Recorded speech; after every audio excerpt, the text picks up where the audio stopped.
Okay, hey you guys, this is my mini tutorial on how I do my glueless lace closure installs.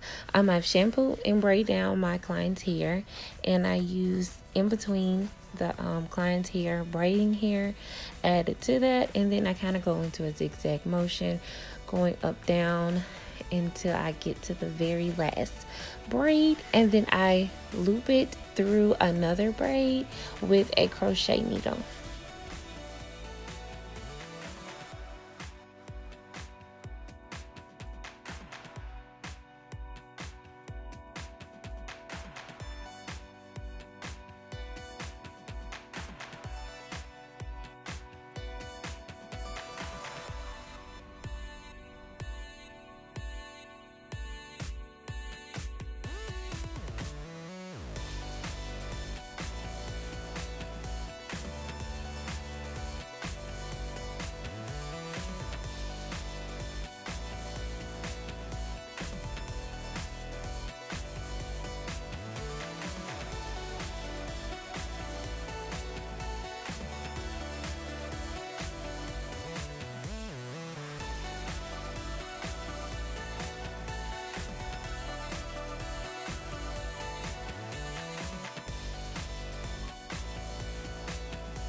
Okay, now I'm using my closed-in weaving cap. You can purchase this at the beauty supply store, or you can go on Amazon and buy it in bulk. The hair that I will be using is My Hairline by Complexion Extensions. She has 16, 18, and 20 loose wave hair and a matching closure with it.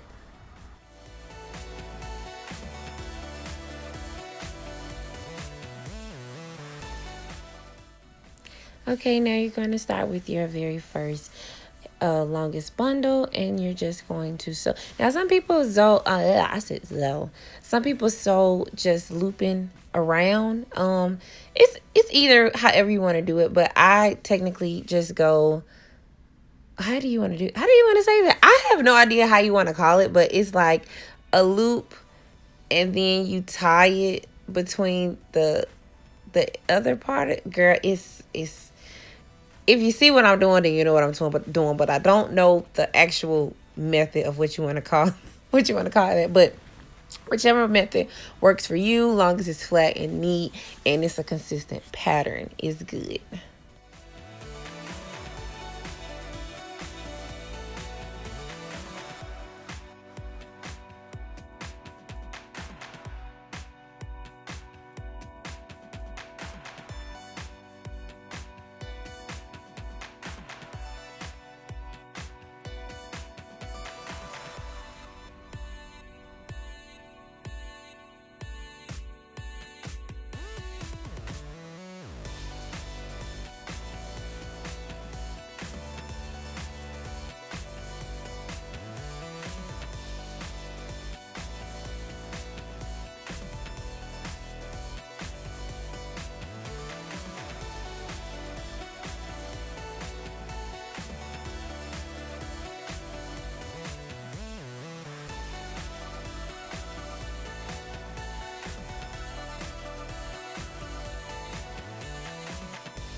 Okay, now that I've made it halfway using the second bundle, we're going to go ahead and place the lace closure on.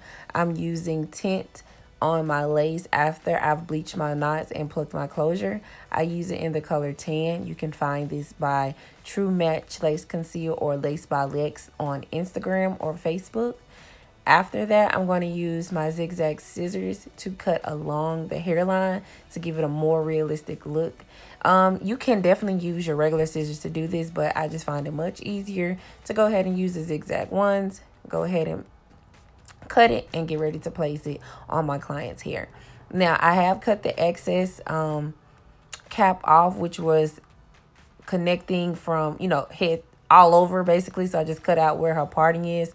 I got her to hold one end of her lace closure and I sewed the other side down. So I'm actually lifting the closure up and sewing underneath the closure. As soon as this camera goes, okay. So yes, so you're going to see me sew under my lace closure. Now, I do not sew where you can see the thread. So actually, I'm sewing kind of behind the hairline of where I want it to sit.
Comes to swap mill, every single one of us from the beginning knew how talented he was. Oh, absolutely. And when you said you didn't know why you were here, it was like I wanted to wring his neck. I wanted to wring his